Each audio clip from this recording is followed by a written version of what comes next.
Hello friends, I am सी वर्धमांडा। ध्यान से सुनना। इससे पहले मैंने आप लोगों को आरटीपी एमटीपी मैराथन वगैरह सब करवा चुका है। सर एमटीपी का केस सिनेरियो और एमसीक्यू लास्ट वीडियो में अपन किए थे। इस वीडियो में अपन डिस्क्रिप्टिव पार्ट करते हैं इनकम टैक्स वाला। ठीक है, फिर इसकी नेक्स्ट वीडियो में अपन जीएसटी वाला पार्ट करेंगे।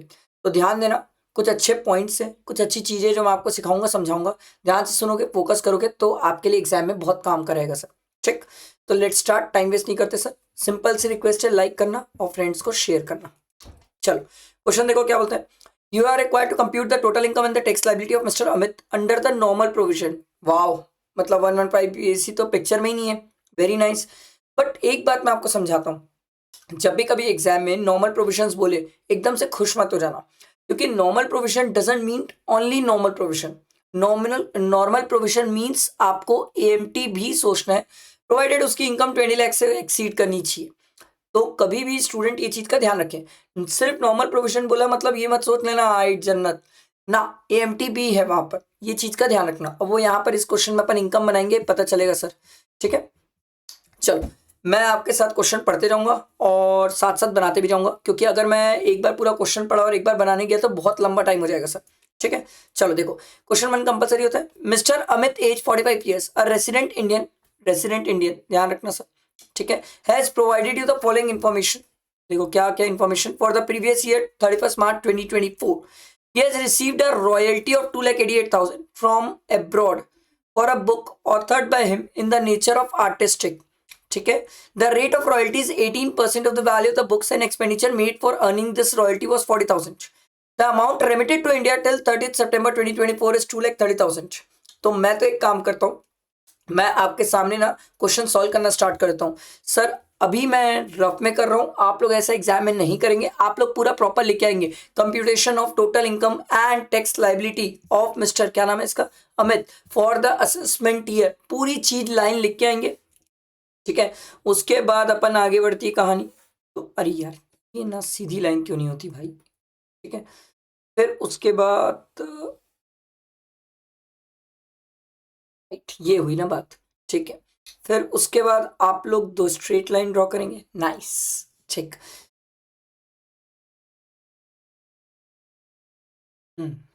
ठीक है,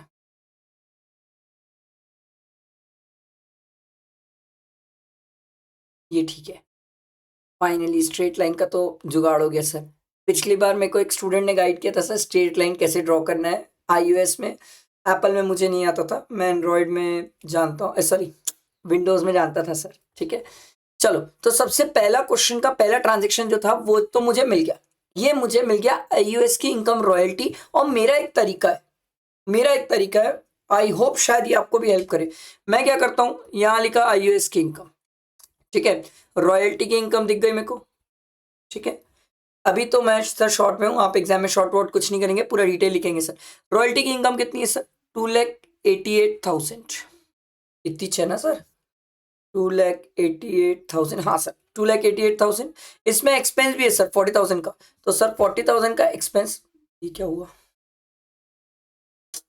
ठीक, हाँ ये रहा सर। उसके बाद 40,000, इसको क्या हो रहा है, ये क्या हो रहा है, इधर आ जाओ। ठीक, फिर यहाँ पर एक्सपेंस भी है सर।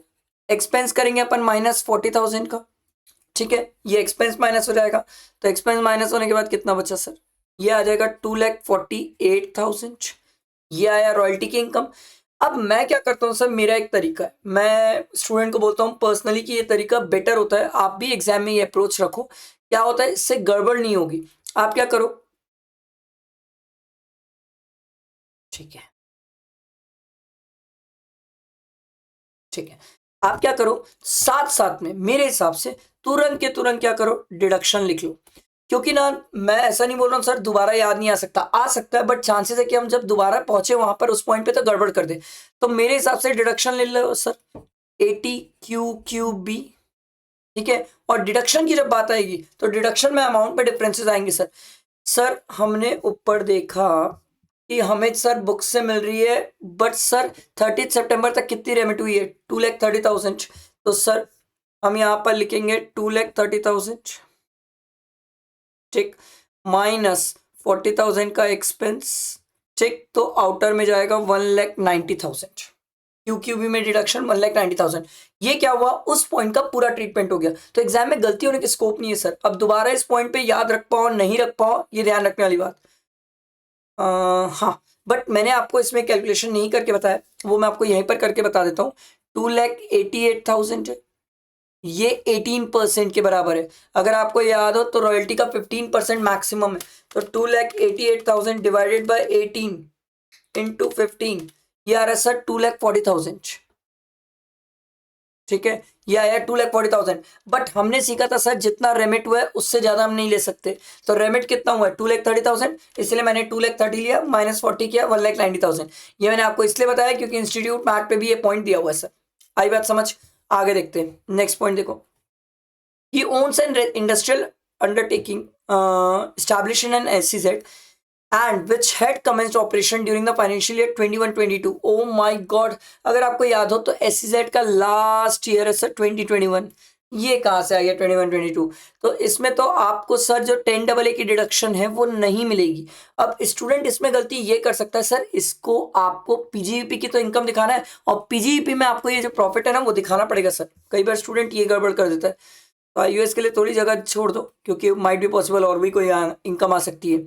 ये SEZ मैं शॉर्ट में लिख रहा हूँ सर, 20 लाख की इनकम। ठीक है, उसके बाद आगे बढ़ते हैं सर कि boss holding 30% equity share in TSP an Indian company. ठीक है भाई, company allotted him shares to company allotted shares to share holder on 1 October 2020।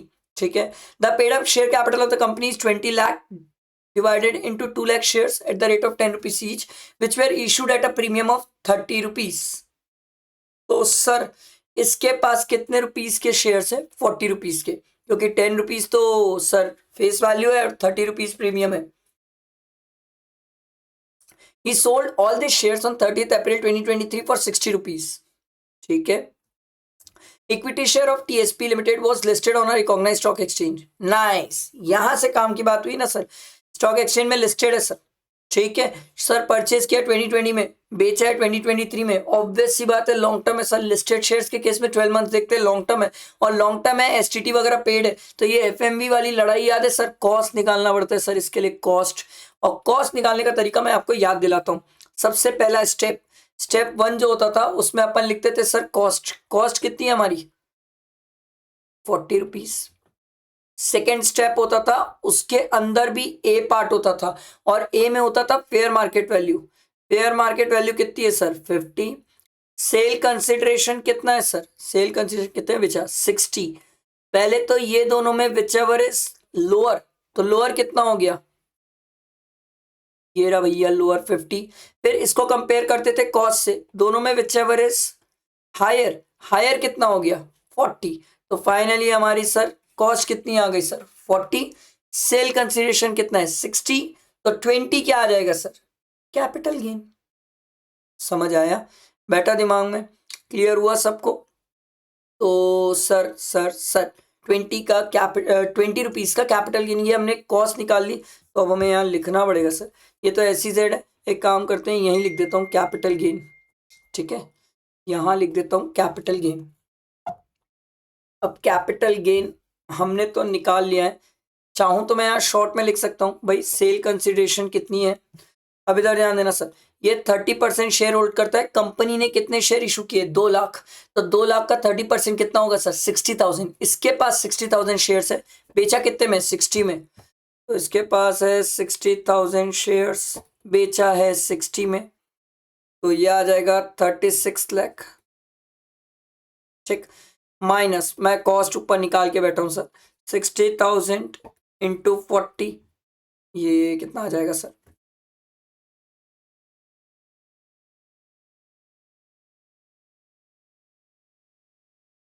एक मिनट, 40 की होगी, दोनों में विच एवर इज हायर था ना, हायर में तो 50 होगी, 40 कैसे बोल दिया मैं, सॉरी 50।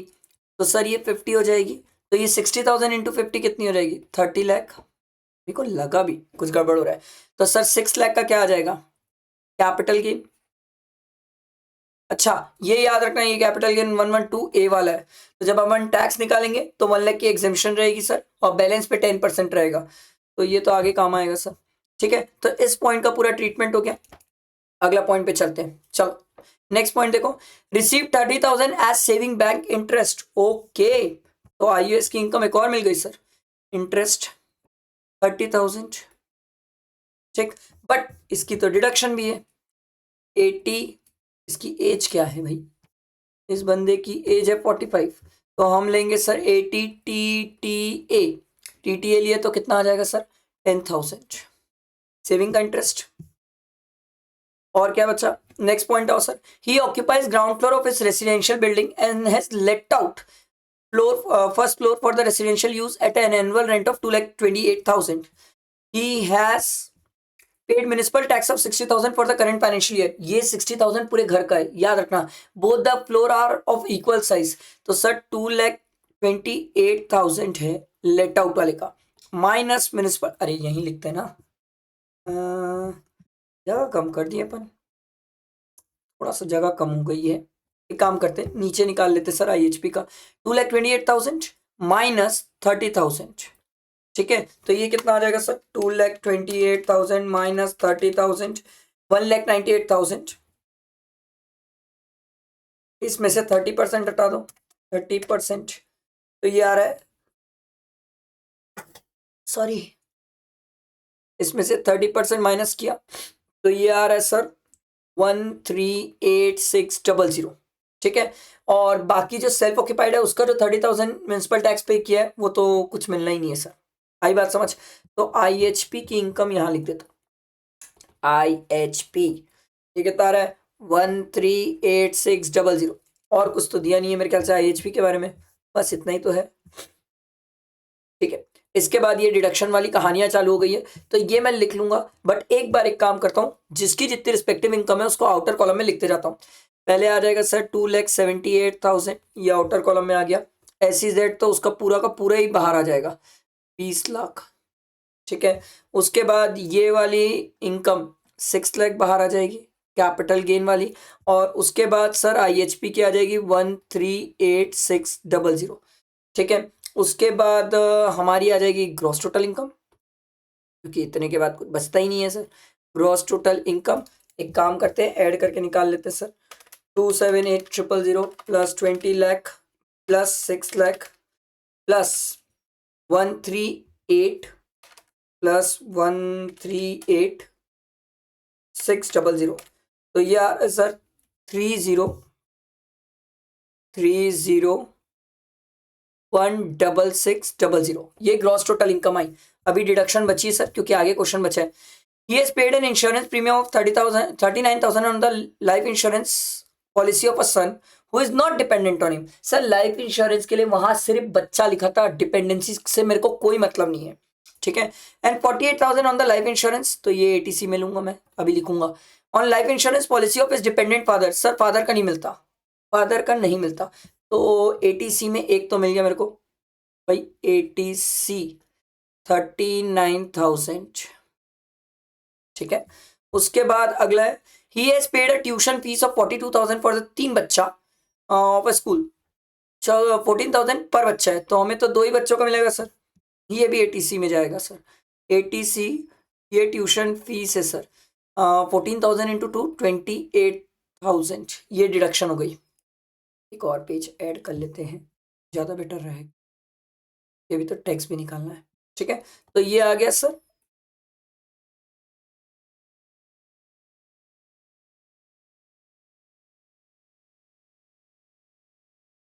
ठीक है 28,000।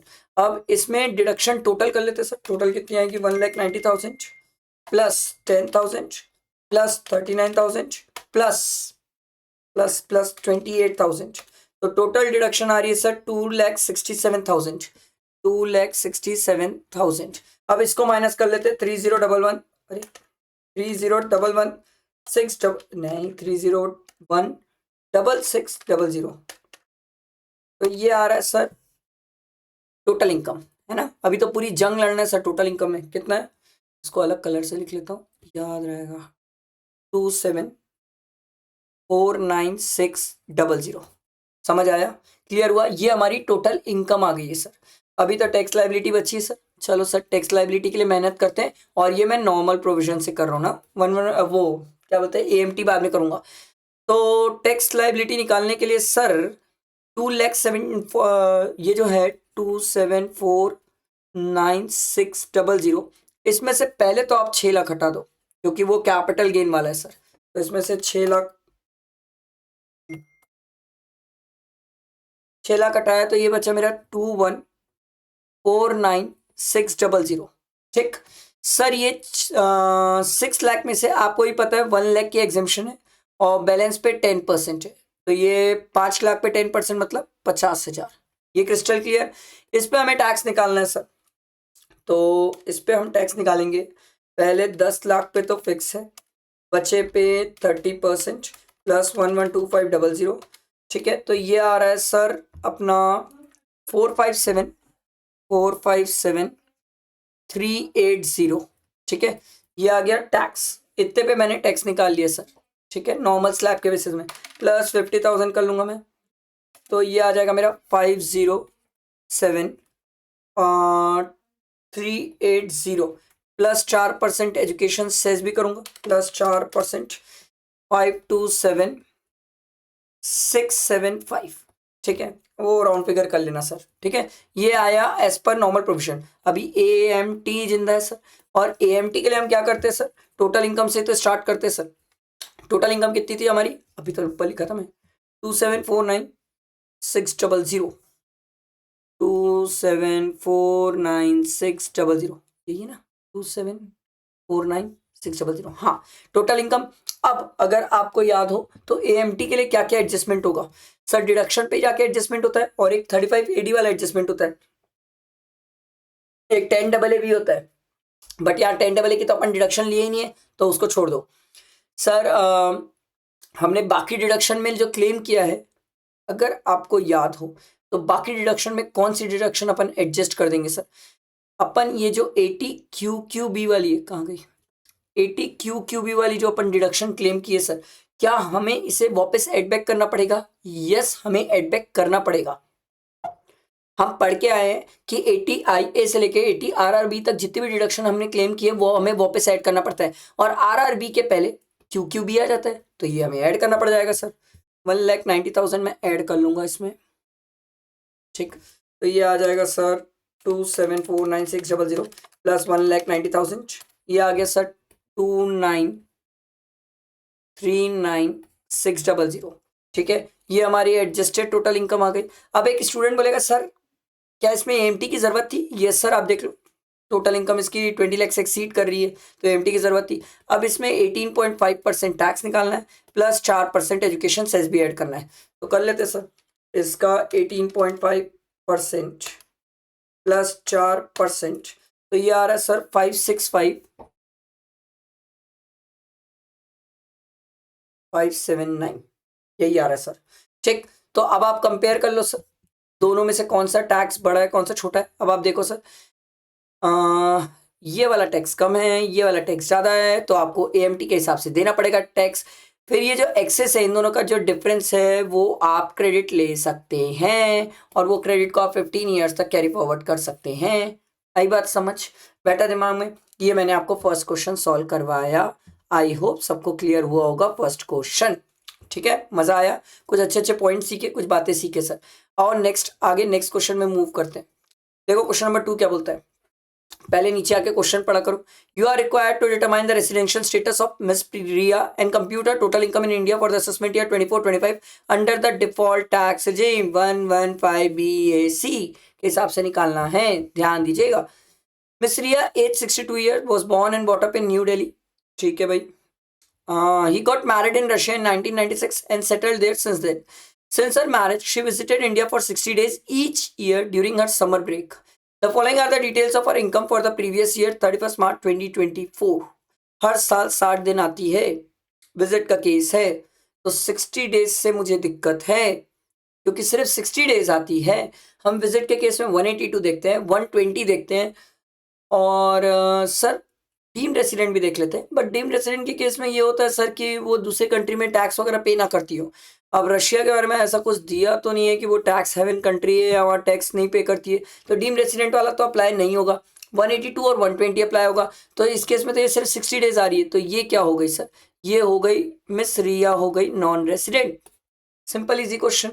आगे बढ़ते हैं, उसमें कहानी क्या है। अगर नॉन रेसिडेंट है तो कौन सी इनकम टैक्सेबल, कौन सी नहीं है। Pension receive from Russian government, ये टैक्सेबल नहीं होगा sir. Long term capital gain, ये टैक्सेबल है sir 3 lakh. Short term capital gain और sale of shares of Indian company in respect of which STT was paid at the time of acquisition as well as transfer, क्या ये भी taxable है। Yes, ये भी taxable है sir. उसके बाद सर अगला है premium paid. Premium paid for the self to the life insurance corporation at Russia, sir क्या ये मिल जाएगा। यस मिल जाएगा। मैं अभी स्टूडेंट लोग को डिडक्शन पढ़ाया ही था, तब मैंने स्टूडेंट को एक चीज़ बताई। बहुत सारे स्टूडेंट है ये जो गड़बड़ करते हैं सर, सबसे बड़ी मिस्टेक है सर। जब हम एटीसी पढ़ते हैं तो वहाँ पर इंडिविजुअल एंड एचयूएफ लिखा रहता है, वहाँ पर ये कहाँ लिखा है रेसिडेंट नॉन रेसिडेंट। तो उस केस में life insurance premium non resident भी चाहे तो क्लेम कर सकता है, तो ये 75,000 इसको मिल जाएगा एटीसी में। ये बात समझ आई। Rent received equivalent to annual value in respect of the house property in new Delhi 90,000, पर इसमें तो आपको 30% स्टैंडर्ड डिडक्शन माइनस करना पड़ेगा। ये कितना आ जाएगा 63,000। इस क्वेश्चन का सबसे प्यारा बात बताऊं, क्योंकि ये क्वेश्चन रिपीटेड है तो मेरे को याद है सर। इस क्वेश्चन में आपकी जो रेंट की आईएचपी की इनकम है 63,000 है। बाकी जो दोनों हैं ये दोनों जो बाकी है वो कैपिटल गेन वाली इनकम है। और अगर ये कैपिटल गेन वाली इनकम है तो इससे डिडक्शन मिलना नहीं है। आपको जो डिडक्शन मिलना है वो आईएचपी की इनकम से मिलना है, और आईएचपी की इनकम कितनी है 63। तो भले ही आपने प्रीमियम 75 पे किया बट मिलेगा कितना 63। इस क्वेश्चन का सबसे प्यारा पॉइंट यही है। और कुछ इस क्वेश्चन में रॉकेट साइंस वाली बात नहीं है, बट यही एक प्यारा पॉइंट है। स्टूडेंट गलती से पूरा डिडक्शन 75 ले सकता है और कोई मिस्टेक नहीं हो सकती इस क्वेश्चन में। आई होप समझ आया होगा। ठीक है, और नेक्स्ट क्वेश्चन देखते हैं।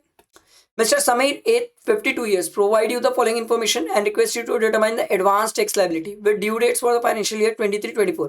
Estimated tax liability 80 है, इसने TDS पे किया 12 का, तो सर इसका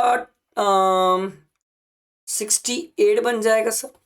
ठीक है, 68,000 इसकी टैक्स लाइबिलिटी आ जाएगी। अब ये बहुत इजी क्वेश्चन है सर, 68,000 आ जाएगी, इसी को 15, 45, 75 और 100 ये 4 कैटेगरी में डिवाइड करना है सर।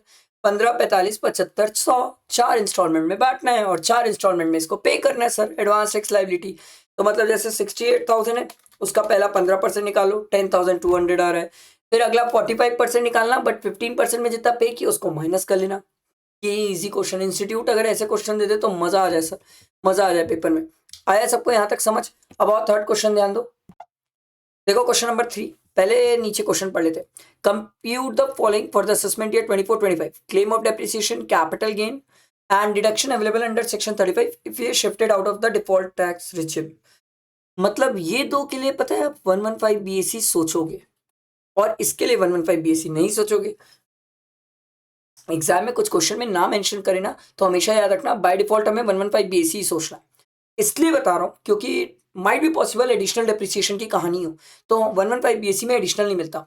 मैंने अभी क्वेश्चन ऊपर पढ़ा नहीं है, बट मैं आपको ये समझा रहा हूँ, सिखा रहा हूँ, ये टेक्निक समझो। और क्वेश्चन पढ़ते हैं। Mister Piyush runs a sole proprietor firm, ठीक है भाई, and has 4 machines, ठीक है, which has been put to use for the business in March 2022. The depreciation on this machine was charged at the rate of 15%. WDV of this machine as on 1st April 2023 was 7,70,000.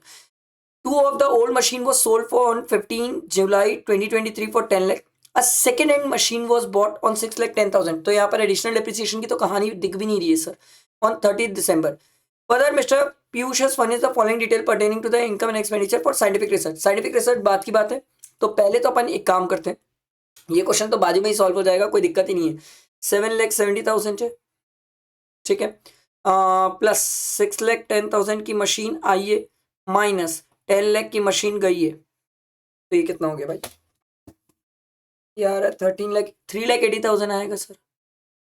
3,80,000 इस पे 15% depreciation claim करने की बात है sir, ठीक है। But दिक्कत ये सर, जो नई मशीन लेके आए वो 30 दिसंबर में लेके आए हो, फर्स्ट इन फर्स्ट आउट होता है, तो ये 10 लाख में पहले ये 7,70,000 वाली गई होगी, बची कुछ इसमें से गई होगी, तो सर ये सेकेंड हैंड वाली बची हुई है अब आपके पास। इसमें आप पूरा डेप्रिसिएशन 15% नहीं क्लेम कर पाओगे, 50% क्लेम कर पाओगे, क्योंकि 30 दिसंबर को लाए हो, 180 डेज से कम पुट टू यूज है।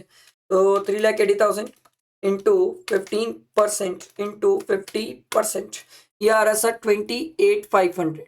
ये आ गई डेप्रिसिएशन की कहानी। आपसे सेकंड क्वेश्चन ये पूछा था कि कैपिटल गेन बताओ, कैपिटल गेन है ही नहीं सर। अब आपसे पूछा डिडक्शन अंडर सेक्शन 35, इसके लिए पढ़ना पड़ेगा। Payment made to UV university and approved institution, क्या ये मिल जाता है? यस, ये 100% मिल जाएगा सर, नॉर्मल केस है, आराम से मिल जाएगा। Payment made to Swati college, दिक्कत ये है इसके आगे कुछ लिखा नहीं है, ये अप्रूव्ड है कि अनअप्रूव्ड है। तो अगर कुछ नहीं लिखा है तो मेरे हिसाब से इसको अनअप्रूव्ड मानो, क्योंकि आप एक बात समझो, ऊपर अप्रूव था तो उसने बताया था, नहीं दिया है तो मत मानो ना सर, तो उसके इसमें इसकी डिडक्शन नहीं मिलेगी। समझ आया? ये मैं इसलिए बताया क्योंकि एग्जाम में ना टेक्स्ट के पेपर में लिखता है ऊपर all the assumptions are forming part of your answer, तो आपको एजम्पशन समझना होगा कि इंस्टीट्यूट हमसे कैसे एजम्पशन चाहता है, तो वो आप अगर सीखोगे तो वो बहुत हेल्प करता है एग्जाम में। आई होप समझ आया होगा, इजी क्वेश्चन था, कुछ टफ नहीं था इसमें। बी वाला पार्ट देखो, क्वेश्चन क्या बोल रहा है sir, compute the capital gain, capital gain निकालना है हमें, ठीक है, मेहनत करवाएगा मतलब। देखो, mister Asif bought a vacant land for 80 lakh in March 2005, registration and other expenses were 10% of the cost of land, मतलब 88 लाख का लैंड हो गया सर। ओके फाइन भाई। उसके बाद दिया हुआ है सर, कंस्ट्रक्ट किया बिल्डिंग 100 लाख की 2006-7 में, भाई पे ऐड करना पड़ेगा क्योंकि ये क्वेश्चन तो बनाने वाला हो गया, ठीक है। उसके बाद ये entered into an agreement for sale of the above said residential house with mister Hari, not a relative, in July 2023। The sale consideration was fixed at 600 lakh and on the date of agreement mister Asif receive 20 lakh as advance in cash. मर गए cash में, तो stamp duty value date of registry की लेंगे सर, cash में है क्योंकि the sale deed was executed and registered on 10/2/2024 for the agreed consideration. However, the stamp duty value has been revised and hence the value of the property was 670 lakh। मैंने आपको एक तरीका सिखाया था, सिंपल था।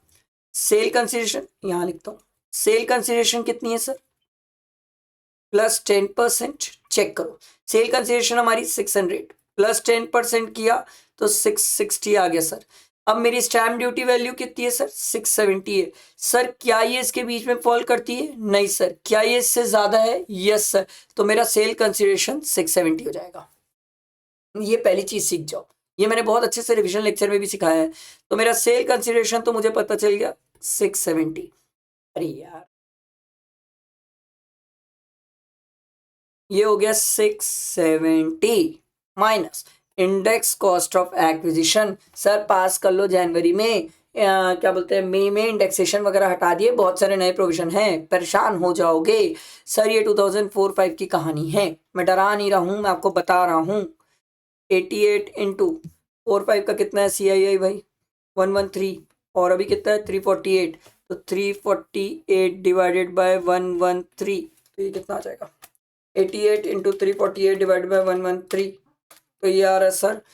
सर पॉइंट के कारण दिक्कत आएगा सर, 0.01 ले रहा हूँ मैं, पॉइंट के कारण चेंजेस हो सकते हैं, पॉइंट में डिफरेंस आ सकता है, ठीक है। फिर minus index cost of acquisition, ये बिल्डिंग वाला, ये लैंड वाला, ठीक है। कितने की बिल्डिंग थी? 100 इंटू कब बनाया? 5-6 में बनाया मेरे ख्याल से, आगे रे 6-7, सॉरी 6-7 में बनाया। तो 6-7 का सी आई ए कितना है? 122, तो इसको अपन करेंगे 348 डिवाइडेड बाय 122, तो ये कितना आ रहा है सर 100 इंटू 348 डिवाइडेड बाय 122, तो ये आ रहा है 285.25। मैं राउंड फिगर कर रहा हूँ, अभी बोल रहा हूँ मैं राउंड फिगर कर रहा हूँ, ठीक है। फिर और कुछ दिए क्या? ब्रोकरेज, ओ माय गॉड, हम इसमें ब्रोकरेज 1% भूल गए। 1% किसका होगा? ऑब्वियस ही बात है सेल कंसिडरेशन का। तो सेल कंसिडरेशन कितना है? 600 लाख, इसका 1% कितना हो जाएगा? 600 लाख का 1% 6, तो इसमें माइनस कर लेना भाई 6, तो ये आ जाएगा 664, ठीक है, थोड़ा ध्यान रखेंगे सर। तो अब अपन कैपिटल गेन निकाल लेते हैं, 664 माइनस 271 1.01 माइनस 285.25, तो ये आ रहा है सर 107.74, ये कैपिटल गेन आया है, ठीक है। अभी टैक्सेबल वाला निकालना है क्योंकि माइनस एग्जेम्पशन भी तो रहेगी, ठीक है। एग्जेम्पशन अब देख लेते हैं एग्जेम्पशन कितनी है। Subsequent to sale mister Arif made an investment in NHAI bond, कितना? 45 लाख ऑन 29/5/2024, ठीक है भाई, एंड 15 लाख ऑन 12/7/2024। तो सर ट्रांसफर कब हुआ? जब सेल डीड एग्जीक्यूट हुई। इससे 6 मंथ्स का टाइम था सर हमारे पास बॉन्ड में इन्वेस्ट करने का। तो अगर देखा जाए तो दोनों ही आ जाएगा, दोनों ही 6 मंथ में आ जाएगा सर, क्योंकि 6 मंथ अगर आप काउंट करोगे तो ये हमारे पास 10 2 है ना, तो 6 मतलब 8 हो जाता है, 9 8 यहाँ तक हमारे पास टाइम है, तो ये दोनों ही कवर हो जाएगा। तो 45 प्लस 15 50 60 होता है, बट हमें मैक्सिमम कितना मिलेगा सर? 50 लाख मिलेगा। तो ये आ जाएगा सर 57.74। ये आपका taxable long term capital gain, long term capital gain. समझ आया? क्लियर हुआ? इजी क्वेश्चन था, सिंपल था, मेरे ख्याल से सबको समझ आ गया होगा। नेक्स्ट क्वेश्चन देखो, देखो फोर्थ क्वेश्चन लास्ट क्वेश्चन है। पहले अपन, ये तो सेट ऑन सेट ऑफ का लग रहा है, फिर भी नीचे पहले पढ़ लेते हैं। देखो sir, compute is tax liability, income tax liability बोला है, एज्यूमिंग ये is opted out of the default tax regime, मतलब नॉर्मल प्रोविजन से चल रहा है। ओके चलो भाई देखते हैं। विजय प्रसाद अ नॉन रेसिडेंट, ए लो, आधी कहानी तो यहीं पर दिक्कत हो गई है। Non resident age 50 years furnishes the following information of the year from India for the year ended 31st March 2024. Income from salary दिया हुआ 2,75,000, शॉर्ट टर्म कैपिटल लॉस दिया 1,85,000, बिजनेस की इनकम दी हुई है, बिजनेस से लॉस भी दिया हुआ है। क्या ये आपस में एडजस्ट हो जाएंगे? हाँ सर, ये आपस में आराम से एडजस्ट हो जाएंगे। तो हमारे पास बिजनेस का इनकम, एक काम करते हैं लिख लेते हैं, सैलरी से हमारे पास पड़ा हुआ है 2,75,000, ठीक है। फिर PGBP मेरे पास पड़ा हुआ है 20,000, क्योंकि मैंने 1 लाख एडजस्ट कर लिया। और उसके बाद नीचे पढ़ लेते हैं। ब्रॉड फॉरवर्ड बिजनेस लॉस भी दिया हुआ है, ब्रॉड फॉरवर्ड बाद में एडजस्ट करूंगा, एक सीक्वेंस होता है हमेशा याद रखना, पहले इंटर सोर्स, फिर इंटर हेड, फिर ब्रॉड फॉरवर्ड। ब्रॉड फॉरवर्ड हमेशा लास्ट में करना, नहीं तो बवाल करके आ जाओगे sir. Long term capital gain दिया हुआ है सर, हमारे पास शॉर्ट टर्म कैपिटल लॉस भी है sir. Short term capital loss कितने का है? 1,85,000 का। इनकम कितनी है? 2 लाख की। लॉन्ग टर्म कैपिटल गेन बच गया हमारे पास 15,000 का आ गया सर। इसको 15,000 यही लिख लेता हूँ, आउटर कॉलम जाएगा सर, ठीक है। उसके बाद और क्या बच गया भाई मेरे पास? लॉटरी विनिंग, ये तो कुछ होता ही नहीं है, तो इसको प्यार से लिख ही लो सर। IOS की इनकम है, लॉटरी इनकम कितनी है भाई? लॉटरी इनकम 45,000 है, ठीक है। उसके बाद कंट्रीब्यूशन टू PF, ये तो डिडक्शन में जाता है सर। ये काम करते लो भाई, अगर कोई इनकम आई तो यहाँ पर, नहीं तो gross total income minus deduction, और डिडक्शन में मेरे को कितना दिखा? 1,50,000, ठीक है। उसके बाद कहानी बनती है income of minor daughter Manisha from special talent. Sir ये कभी क्लब नहीं होती, इसका कुछ नहीं होगा, छोड़ दो। तो बात ये है कि हमने इंटर सोर्स देख लिया और कुछ नहीं हो रहा है, इंटर सोर्स में तो कोई एडजस्टमेंट और बचा नहीं है। इंटर हेड में कुछ है नहीं, क्योंकि कहीं ऐसा लॉस आ नहीं रहा है। बस बिजनेस का ब्रॉड फॉरवर्ड लॉस है, वो हम एडजस्ट कर सकते हैं सर, बिजनेस का ब्रॉड फॉरवर्ड लॉस एडजस्ट कर लेंगे यहाँ पर हम, तो बिजनेस में कुछ नहीं आएगा, ठीक है, क्योंकि हमारे पास 1,35,000 का बिजनेस का ब्रॉड फॉरवर्ड लॉस है। तो बाकी जो बचा हुआ लॉस है वो हम कैरी फॉरवर्ड कर लेंगे। तो यही हमारी इनकम हो गई सर। और क्या बचा हमारी इनकम में? इनकम में तो कुछ और बचा नहीं सर।